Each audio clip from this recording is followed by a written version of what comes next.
Hello everyone, प्रगति सोचने में आपका फिर से बहुत स्वागत है।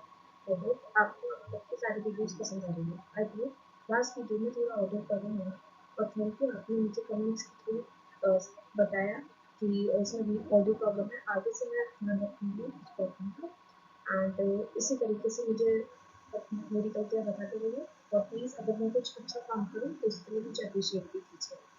एंड आई होप आपने ये चैनल और भी लोगों को शेयर किया होगा जिससे हम सब मिलकर फ्यूचर 2026 को ट्रैक कर सकें।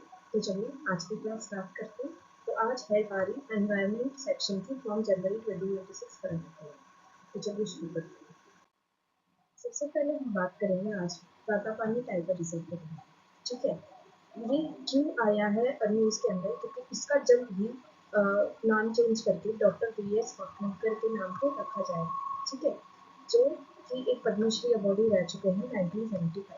ठीक है, कौन थे वी.एस. वाकणकर, ये आप मुझे कमेंट सेक्शन में बताइए। ठीक है, तो अब रातापानी टाइगर रिजर्व के बारे में देख लेते हैं।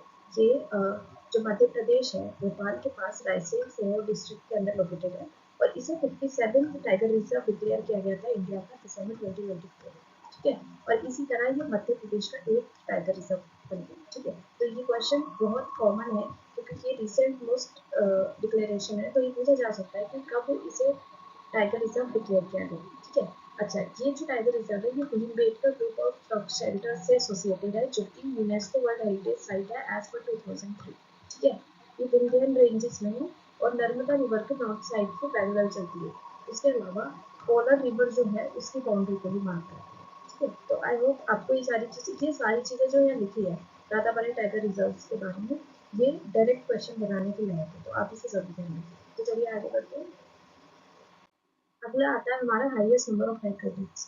अगर हम 2025 के सर्वे की बात करें जो एनटीसीए ने किया, नेशनल टाइगर कंजर्वेशन अथॉरिटी ने, तो इंडिया के अंदर 2025 में 166 टाइगर डेथ्स रिकॉर्ड हुई है, जो एक इंक्रीज 2024 के रिकॉर्ड की बात करें तो 2025 में एक सिग्निफिकेंट इंक्रीज देखा गया है, क्योंकि 2024 में 126 डेथ्स है और 2025 में 166 डेथ देखी गई है।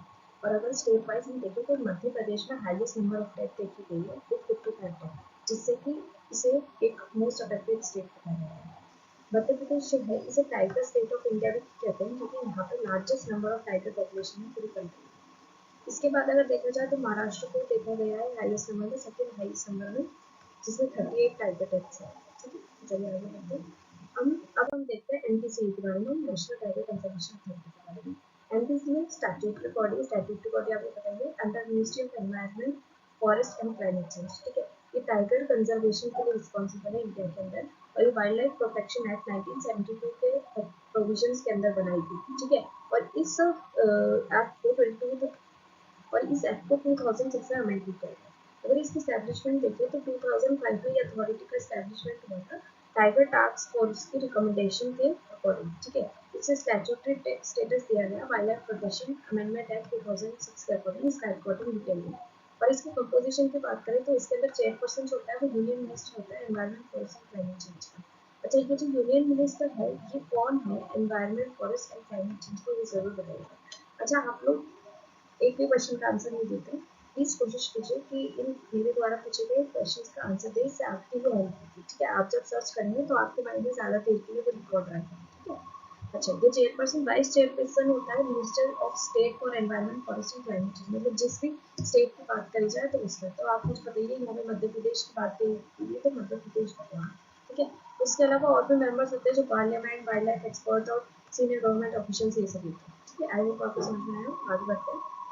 अगला आता है हमारा India first urban night safari. किसे डिक्लेयर किया गया है? उत्तर प्रदेश के लखनऊ के अंदर एक कुकरेल नाइट सफारी प्रोजेक्ट चल रहा था, उसे first urban night safari declare किया गया है। ठीक है, इस प्रोजेक्ट के अंदर 855 एकड़ की जमीन रहेगी। ठीक है, और इसका जो नाइट सफारी कंपोनेंट है वो 400 एकड़ तक फैलेगा। इसके अंदर एक डे जू होगा, एक एडवांस एनिमल एनक्लोजर होगा, विजिटर फैसिलिटीज भी होगी और कंजर्वेशन इंफ्रास्ट्रक्चर भी होगा। ठीक है, ये इसलिए डिजाइन किया गया है ताकि जो वाइल्ड लाइफ कंजर्वेशन है, पब्लिक अवेयरनेस है, नॉकटर्नल स्पीशीज के बारे में से हम प्रमोट कर सकें। नॉकटर्नल स्पीशीज जो रात में चलती है। ठीक है, और ये कहाँ पे स्टार्ट हुआ है? कुकरेल रिजर्व फॉरेस्ट लखनऊ उत्तर प्रदेश में। ये प्रोजेक्ट में मेजर अप्रूवल्स मिले, लेकिन इसका जो फुल ऑपरेशन लॉन्च है वो इसके फाइनल क्लियरेंस और फेस्ड कंस्ट्रक्शन के ऊपर डिपेंड करता है। तो मतलब अगर फाइनल क्लियरेंस या कंस्ट्रक्शन पूरा नहीं आएगा, ये उस पर डिपेंड करेगा। ठीक है, बस आपको ये कुकरेल रिजर्व फॉरेस्ट कहाँ है इसके बारे में ध्यान रखना है। चलिए आगे बढ़ते हैं। World second national environment standard laboratory का इनॉग्रेशन हुआ है। ठीक है, कब? 5 जनवरी 2026 को। और कहाँ पर? CSIR national physical laboratory new Delhi में। ठीक है, और ये इंडिया के यूनियन मिनिस्टर जितेंद्र सिंह ने इसे इनॉग्रेट किया। ये ऐसी पहली लेबोरेटरी है इंडिया के अंदर। ठीक है, और अगर वर्ल्ड की बात करें तो यूनाइटेड किंगडम में ये लोकेटेड की पहली लेबोरेटरी। इसका पर्पस रहता है कि जो एयर पोल्यूशन मॉनिटरिंग इक्विपमेंट रहते हैं एनवायरमेंटल कंडीशन के अंदर, उसको टेस्ट, कैलिब्रेट और सर्टिफाई करना। ठीक है, ऐसा एयर पोल्यूशन मॉनिटरिंग इक्विपमेंट हम चला रहे हैं तो उसका सर्टिफिकेशन लेवल क्या होना चाहिए, वो सही चल रहा है यानी टेस्ट वगैरह इसमें करते हैं। ठीक है, चलिए आगे बढ़ते हैं। अगला आता है हमारा अरालम बटरफ्लाई सेंचुरी। ये जो है ये कर्नूल डिस्ट्रिक्ट केरला के अंदर है। ऑन द वेस्टर्न, ये वेस्टर्न घाट है। ठीक है, वेस्टर्न घाट के भी वेस्टर्न स्लोप है, मतलब यहाँ पर। ठीक है, यहाँ पर ये सिचुएटेड है। और ये सेंचुरी बनी थी अरालम वाइल्ड लाइफ सेंचुरी 1984 में। ये वाइल्ड लाइफ सेंचुरी बनी थी। ठीक है, लेकिन 25-26 के अंदर इसकी बटरफ्लाई डाइवर्सिटी के कारण इसका नाम चेंज कर दिया गया एज अरालम बटरफ्लाई सेंचुरी। ये इंडिया की पहली बटरफ्लाई सेंचुरी है और केरला की भी पहली बटरफ्लाई सेंचुरी। तो हमें याद रखना है इंडिया की पहली बटरफ्लाई सेंचुरी कौन सी है? अरालम। और वो कहाँ है? केरला के अंदर। ठीक है, कौन से डिस्ट्रिक्ट में? कर्नूल डिस्ट्रिक्ट। इसके अंदर अबाउट 266 बटरफ्लाई स्पीशीज है और इसमें more than 80% of Kerala butterfly species देखी जा सकती है। 27 स्पीशीज एंडेमिक है वेस्टर्न घाट से। ठीक है, और 6 जो है इनमें से वो schedule 1 of wild life protection act 1972 के अंदर प्रोटेक्टेड। ठीक है, ये याद रखना है। ये एक होता है ट्रिकी क्वेश्चन जिसमें बहुत से लोग नंबर खोलते हैं। ठीक है, और किसी को पता भी नहीं रहती है कि भाई ये कौन सी बटरफ्लाई आ गई, हमें कैसे पता? हर एक बटरफ्लाई का हम कैसे शेड्यूल याद रखें? तो ये ऐसे न्यूज में से पूछ जाता है। ये इस रीजन में बटरफ्लाई के अलावा स्लैंड और नॉर्विस भी देखा जाता है। ये एक नॉक्टर्नल प्राइमेट है जो इंडिया और श्रीलंका के फॉरेस्ट में देखा जाता है। ठीक है, चलिए आगे बढ़ते हैं। तो चलिए अब हम बात करते हैं स्ट्रिप टाइगर बटरफ्लाई की। इसे state butterfly of Chandigarh declare किया गया है। ठीक है, स्ट्रिप टाइगर बटरफ्लाई का अगर साइंटिफिक नेम देखें तो वो है डेनस जेरिटिया। ठीक है, ये एक मिल्कवीड बटरफ्लाई है जो इंडिया और एशिया के रीजन के अक्रॉस पाई जाती है और ये अपने ऑरेंज ब्राउन विंग्स के लिए बहुत ज़्यादा फेमस है। उसके अलावा इसके अंदर ब्लैक स्ट्राइप्स है विद वाइट अगला स्पॉट्स। ठीक है, कुंभलगढ़ चलिए आगे वाइल्ड लाइफ बढ़ते हैं। सेंचुरी। ये अरावली रेंज के अंदर लोकेटेड है। ठीक है, और ये राजस्थान के अंदर है, अरावली रेंज ऑफ राजस्थान। और जो फेमस कुंभलकोट फोर्ट है जिसे ग्रेट वॉल ऑफ इंडिया कहते हैं, उसके अराउंड लोकेटेड है। और ये राजमंद, उदयपुर और पाली डिस्ट्रिक्ट जो है राजस्थान के, इसके अंदर फैला हुआ है। स्टेट राजस्थान में 1971 में सेंचुरी को स्टैब्लिश किया गया। ठीक है, माउंटेन रेंज देखे तो अरावली रेंज है और फेमस एनिमल मिलते हैं, इंडियन वोल्फ मिलते हैं यहाँ पे। राजस्थान, उदयपुर, पाली डिस्ट्रिक्ट आते हैं। और ये जो कुंभलकोट फोर्ट है ये यूनेस्को के अंदर लिस्टेड है अंडर फोर्ट्स ऑफ राजस्थान। ठीक है, क्या बताइए कौन से ईयर में? ये ईयर आपको बताना है इसका। ठीक है, ईयर। अच्छा, ये one of most fragile ecosystem है अरावली रेंज का, इसलिए इसे इको सेंसिटिव जोन डिक्लेयर किया गया है रिसेंटली, इसलिए नहीं है। चलिए आगे बढ़ते हैं। अगला है इंसेक्ट की स्टेटियो म्यूनिसिपैलिटी ने अडॉप्ट किया है अपने नेटिव स्टिंगलेस स्पीशीज के लिए डिक्लेरेशन ऑफ राइट्स। ठीक है, इंसेक्ट राइट्स। इन्हें अमेजोनियन स्टिंगलेस बीज भी बोलते हैं और ये ट्राइब मेलिफोनिनी के अंदर आता है। ये पहला लीगल रिकॉग्निशन है ऐसा इंसेक्ट राइट्स का ग्लोबली जिससे कि बायो कल्चर कंजर्वेशन और नेचर राइट्स गवर्नमेंट मॉडल को स्ट्रेंथन किया जाए। ये ओल्डेस्ट बी स्पीशीज में है अर्थ की और ये रिस्पॉन्सिबल है 80% ऑफ अमेजोनियन फ्लोरा के पॉलिनेशन में। मतलब कि जो अमेजन फॉरेस्ट के अंदर फ्लोरा है, पेड़ वगैरह, उनके पॉलिनेशन के लिए ये बहुत ज़्यादा रिस्पॉन्सिबल है, इसलिए इनका नाम अमेजोनियन स्टिंगलेस बीज रखा जाता है। चलिए आगे बढ़ते हैं। अगला हमारा 30x30 target under the biodiversity beyond national jurisdiction. ये क्या है? पीबीएनजे एग्रीमेंट। ये हाई सीज ट्रीटी है। ठीक है, और ये 17 जनवरी 2026 को कोर्स में है आफ्टर 120 डेज ऑफ 60 रेटिफिकेशन और 19 सितंबर 2025। 19 सितंबर को क्या हुआ था?